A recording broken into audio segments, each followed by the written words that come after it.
right. Thank you. Today we have Rita Algarra joining us. Thank you so much, Irene, for having me. Thank you. But now we would like to know about you.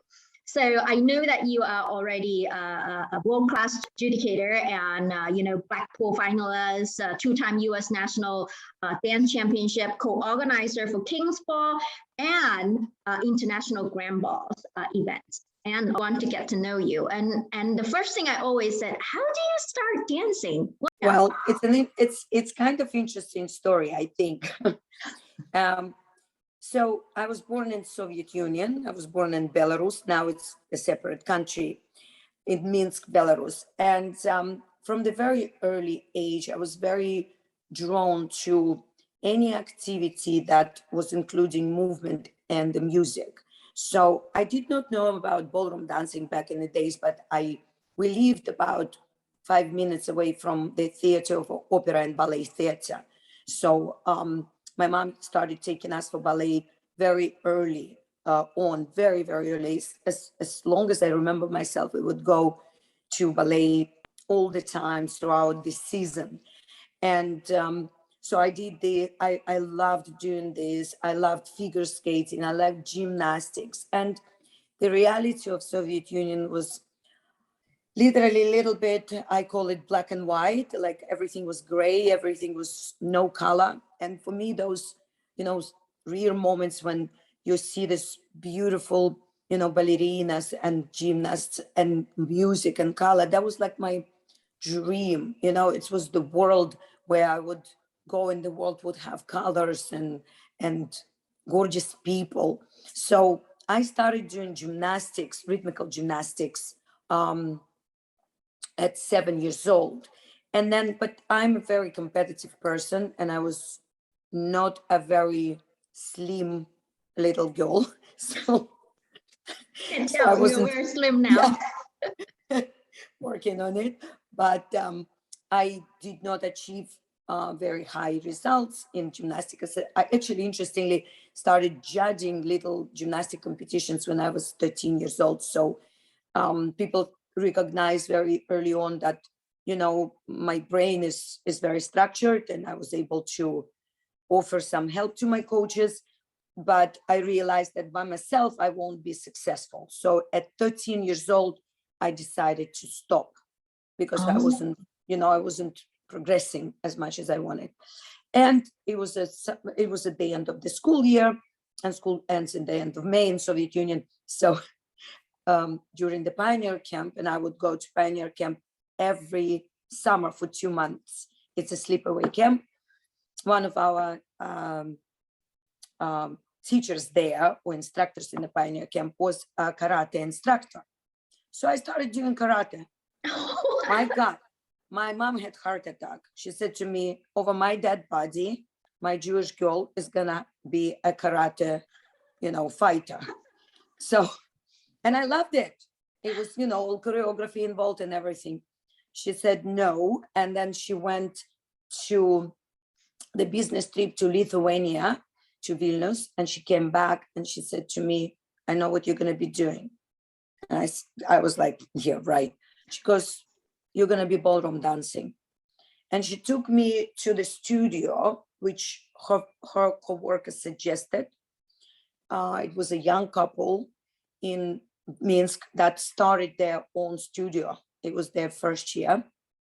And that was literally, Irene, I kid you not, love from the first sight. Aww. I went to that, and it wasn't even a lesson yet. It was like a new course. They were selling it like a 3-month course. And it was 100 girls and 9 boys. And it wasn't girls and boys, it was like young people. There was no back then, like I was the youngest there and I was 13 years old. So I was the youngest there. And everybody else was either my age or older. And I just fell in love with the instructor. He was so passionate about it and the way he was talking and the way he was. So I came back to home and I said to my mom, okay, I'm doing it. So because I had already gymnastics experience and, background, it was so easy for me in the beginning, so easy. So I did not finish the 3 months. After about 4 weeks, he took me to the company. He took me to the actual company, people that already were dancing. And after 3 months, out of this 109 people, it was 9 girls left and 9 boys left. So all the boys stayed. Wow. And the 9 girls stayed. So, and I got partner right away. And so I started in September, and my first competition I danced was in March. Wow. And I was big. So it was just in today's, today's standards, I started very late. I started at 13. Right. But, my gymnastics background, played a huge role in the fact that I was able to, progress fast, I guess. Wow, yeah. Says 13 is a late start in most of the dancers, Yeah. And then you and Andrew is the same as starting gymnastic and then move to the ballroom dance. Yeah, and actually your mom really is the one get you on. Needs a credit for her. Yeah. So, it's,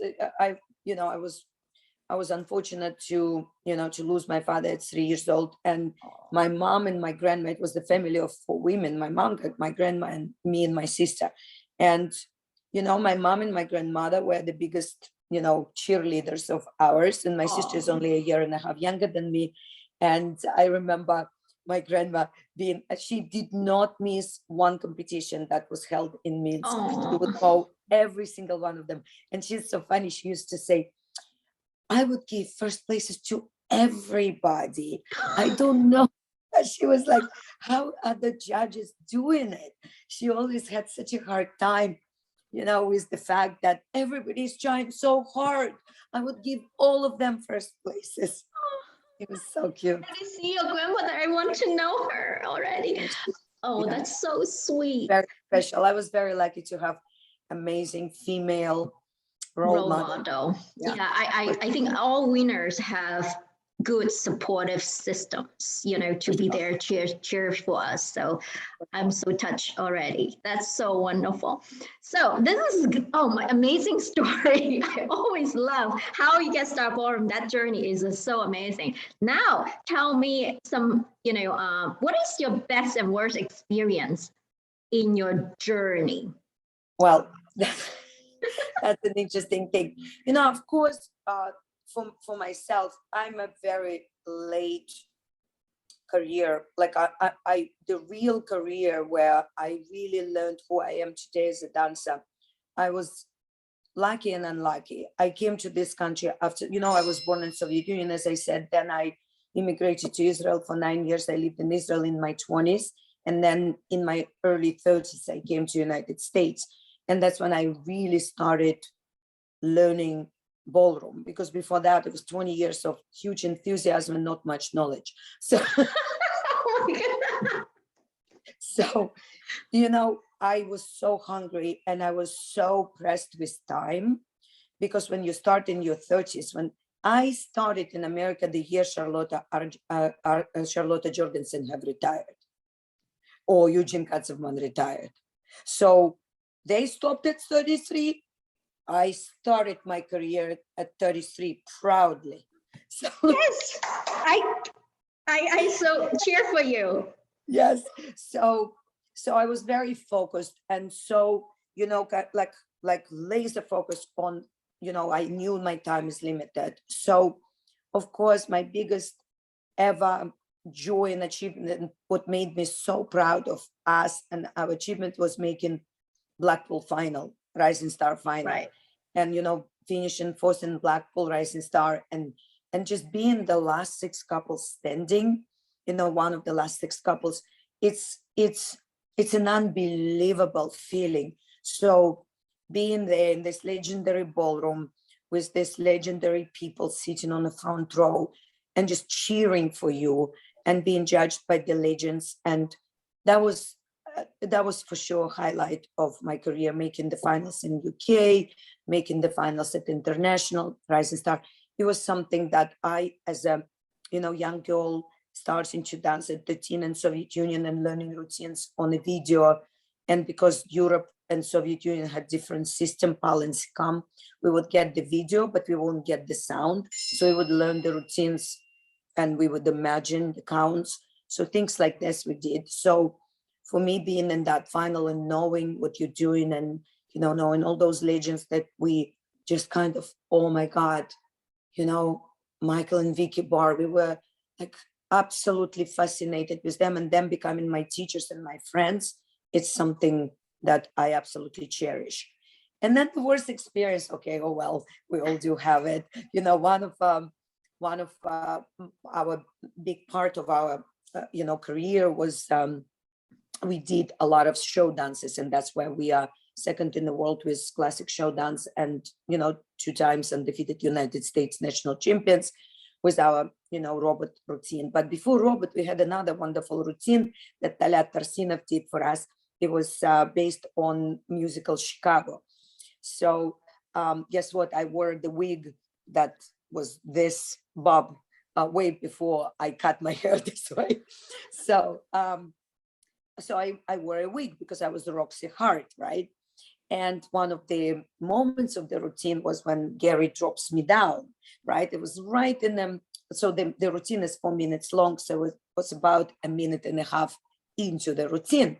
So it was Manhattan championships being held back then on the Wall Street, right? In Hyatt Regency, in a Regency hotel. And I remember Gary drops me down and I get up and my wig stays on the floor. So yes, and what do you do, right? So what did I have underneath the wig? We all have this net that holds the hair that looks like a cipollina, you know, with the little thing. So, well, of course, I push the hair out of my way and I continue dancing with my bald head because that's what it is. Well, yeah, so that takes, you know, Imagine that's how you feel. You know what, it's kind of like an outer body experience. You do the best you can. You laugh at yourself. You don't take yourself too serious. You just laugh with people, and that's exactly what I did. And I think that's the only way, because the worst thing you can do is burst out crying and run off the floor. So the other option is laugh at yourself, shrug your shoulders, and keep going. And that's exactly what I did. That is a winner's attitude. So that's what I said. We can always learn from winner. It's all about attitude. It will become a winner. That is such a good story. So any fun fact that we don't know and you can share? Interesting information? Yeah. Well, some people still don't know that I am a certified.